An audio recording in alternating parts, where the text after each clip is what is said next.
Hi అండి. నమస్తే. అందరూ బాగున్నారా? ఇవాల్టి వీడియోలో టమాటా చారు ఎలా తయారు చేయాలో చూద్దాం. దీనికోసం 7 వెల్లుల్లి రెమ్మలు, 1 స్పూను మిరియాలు, 1 స్పూన్ జీలకర్ర తీసుకోవాలి.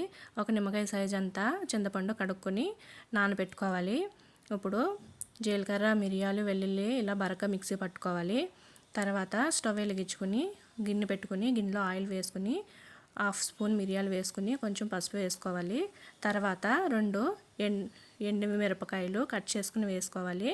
తర్వాత 3 మీడియం సైజు టమాటాలు చిన్న ముక్కలు కట్ చేసుకుని వేసుకోవాలి. టమాటాలు కలుపుకొని ఇందులో కొంచెం సాల్ట్ వేసుకోవాలి. సాల్ట్ వేస్తే టమాటాలు త్వరగా మగ్గిపోతాయి.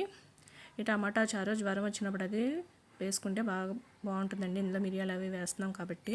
తర్వాత ఇందులో మనం చింతపండు నానబెట్టుకున్నాం కదా, 2 గ్లాసుల వరకు వాటర్ తీసుకుని ఇలా రసం వేసుకోవాలి. తర్వాత ఇందులో కొంచెం కొత్తిమీర వేసుకోవాలి. తర్వాత ఒక చిటికెడు ఇంగు కూడా వేసుకుని 3 పొంగులు వచ్చే వరకు ఇలా మరిగించుకోవాలి. అంతే అండి, ఎంతో టేస్టీ అయిన టమాటా చారు రెడీ అయింది. నచ్చినట్లయితే లైక్ చేయండి, సబ్స్క్రైబ్ చేసుకోండి. Thank you.